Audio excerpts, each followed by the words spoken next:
Welcome to my presentation. Today I will talk about the mathematical modeling of output parameters for a synthetic jet actuator. As you can see, maybe I can show it here. No. So this part is the synthetic jet actuator below, and this is the gap up, and this is the orifice. So we will talk about in a minute. Sorry.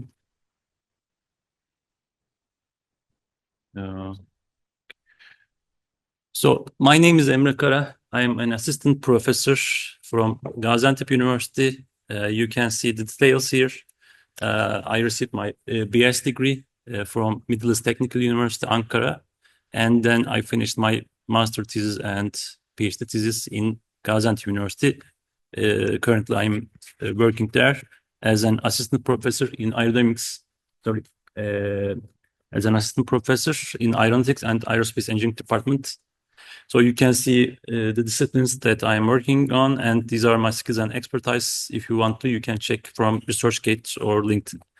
So let's look at the outline of my presentation. Basically, my presentation starts with the basic working principle of synthetic actuator. And then in order to establish the correlation between input and output parameters, the relations are fulfilled using Buckingham Pi theorem and correlation matrices. And also I will go into detail for the determination matrices. Before that, we will look at sensitivity analysis. And the study will be wrapped up in conclusion section. And references and acknowledgements for the study will be given at the end of the presentation. So let's look at the basic working principle of loudspeaker type synthetic jet actuator. First of all, we should know what the synthetic jet actuator is. It is an active flow control device that can reattach the detached turbulence boundary layer. Maybe if I can have a whiteboard, I can draw it. But it's a turbulent boundary layer on a wing surface, airplane wing surface. So it is separated because of that. The efficiency drops, fuel efficiency drops. To get rid of this fuel efficiency or boost the fuel efficiency, synthetic jet actuator is a flow controller that manipulates the surrounding fluids without altering the total mass flow. So it is very efficient. Here, this part is,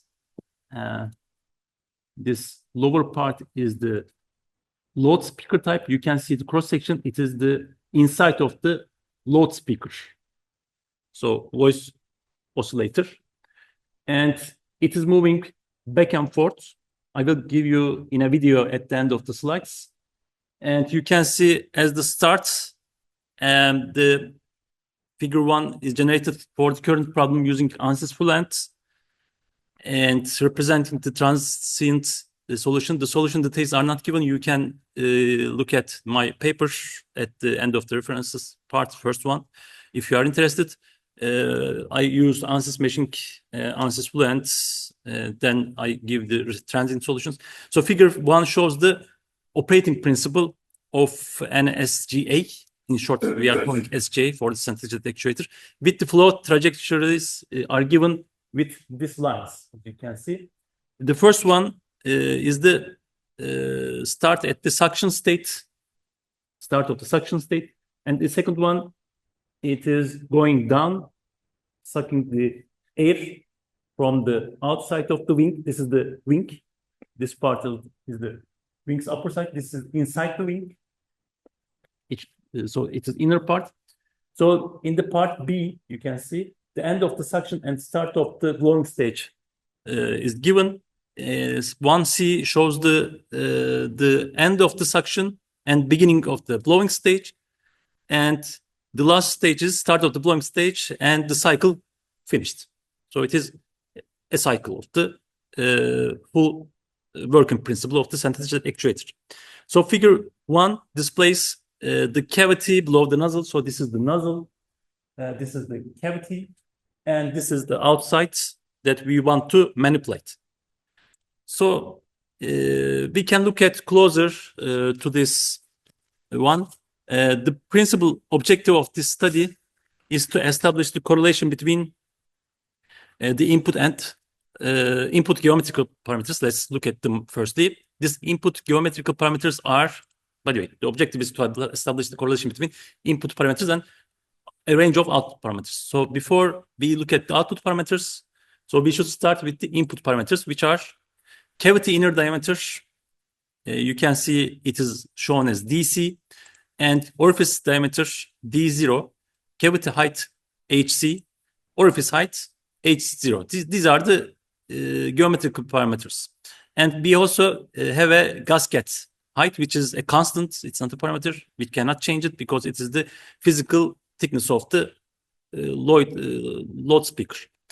So, and there's a range of output parameters such as Reynolds number, Strouhal number, Stokes number, characteristic orifice utilization factor. I will not go into detail these definitions. You can check the references if you want to explore. And characteristic velocity is very important. And we have full stroke length, dimensional stroke length, thrust, peak velocity, frictional Reynolds number, mechanical efficiency, overall figure of merit, which is also a kind of efficiency, and center state actuator efficiency. As you can see, there are lots of output parameters for a simple study of a load speaker driven center state actuator. So we should connect these input parameters versus output parameters in an optimization study.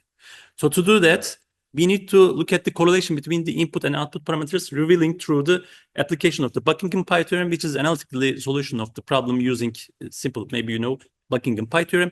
And then we should look at the response surface model techniques like correlation matrices. So first of all, let's look at the Buckingham Pi theorem. Buckingham Pi theorem is a classical method to determine the independent dimensional parameters that will govern the synthetic jet flow. And characteristic velocity is the function of 7 parameters here. Let's look at, we are focusing on the velocity 0, which is the characteristic velocity. And we have geometric parameters. We call it these 4. And the actuation frequency is one thing. And fluidic parameters, which are air density, kinematic viscosity, can be given. So these are our 7 parameters. And since we have the input, our solution is for characteristic velocity. So we have 8 dimensional parameters. We should group them using the Buckingham Pi theorem, 8 minus 3, which is 5 independent dimensional parameters, which are pi 1, pi 2, pi 3, pi 4, and pi 5. So when we look at them, we can understand that pi 1 is simply the same as the reciprocal of the Strouhal number, and it is the same as the stroke dimensional strokeness. So we accomplished 5 dimensional parameters here. We can group them also. First one is the boundary conditions group. Second one, the excitation parameters group. And as a solution, we can say at the end, according to Buckingham Pi theorem, the geometric and fluidic parameters of this synthetic jet actuator made non-dimensional by using this parameters L here, or Strouhal number, which is the reciprocal of Strouhal number, Reynolds number, and Stokes number in this simple equation. So they can be related using this equation easily. So this is the first solution. So we can relate Stokes number, Strouhal number, and Reynolds number easily for a say SJ, load speaker type SJ. Now we should look at the correlation matrices, which is given in figure here on the left. For each frequency, these are 5 different frequencies: 50 Hertz, 70 Hertz, 90 Hertz, 110 Hertz, 130 Hertz. Different. So the sizes of the figures are not visible, but you can see there are 20 parameters in total. So input parameters are given here. Output parameters are given here. All of them inserted for a total of 500 randomly selected optimization candidates. So they are run in ANSYS Fluent using Design Explorer. So on the figures, the red ones defining that they are very correlated with each other. The blue ones are not correlated with each other, and we have the middle ones. which are between 0 and 1. So the closer the values are to -1 to plus or +1, the more certain the relationship between the input parameters and output parameters. And by the way, this is the correlation matrix result. And we can see that in the next slide, because of the correlation matrix is insufficient in some purposes, in some points, it is necessary to search for sensitivities, determination matrices to identify the output parameters that have the strongest relationship with each input parameter. So we should check again using the sensitivity analysis. As I'm saying, these are very small letters, you can see, but it is also another technique that you should follow. Sorry. And in figure here, sensitivity analysis on the left determines the extent to which input parameter affect the most. So the lines here, red ones and green ones, are showing the relations between the input and output parameters. For example, coefficient beta 0 exhibits sensitivity to the variables H0 as a positive behavior, DC as a negative behavior, which means when increased beta 0, so the DC should decrease, etc., etc., at the frequencies of 50, 70, 90, and 130. You can see that there is no sensitivity of beta 0 to any modifications in input parameters at the frequency of 110. This is important because 110 is the Helmholtz frequency of this sensitivity actuator. So you can understand this no sensitivity behavior. It's not changing much. And another tool for identifying the correlation between these two input and output parameters, it is determination matrix here. In figure here, the coefficient determination indicates as R squared. Should be close to 1 as possible. So we can have the main results. For example, D0 exhibits the strongest relation with the output parameter Reynolds number. The correlation V0 and DC has the noticeable relation between them at frequencies 50, 70, 110, 130. And there is a strong relation between beta 0 and frequency. Strong correlation is observed between beta 0. It should be between DC. So the correlation between H0 and VP is high, and at 50 and 90 hertz. There's a moderate correlation between H0 and beta 0 at these frequencies, and the correlation between the input parameter and all output parameters is the weakest. So we can understand that the main important input parameters are generally H0 and H0 and D0. So beta 0 and V0 show the most success at frequencies 50 to 110, 130, and in some points 70 to 90 hertz respectively. For the beta 0, it is 50 to 100 and 130. For the V0, it is 70 and 90 hertz. Okay. So at the end of this presentation, we can have the conclusion, the principal objective of this study to establish the correlation between input parameters for input parameters schematical and the other output parameters, a range of output parameters, which are nearly 16 parameters. In order to establish a correlation between these two, alternative numerical methods, Buckingham pi theorem, correlation matrices, sensitivity analysis, and determination matrices are accomplished.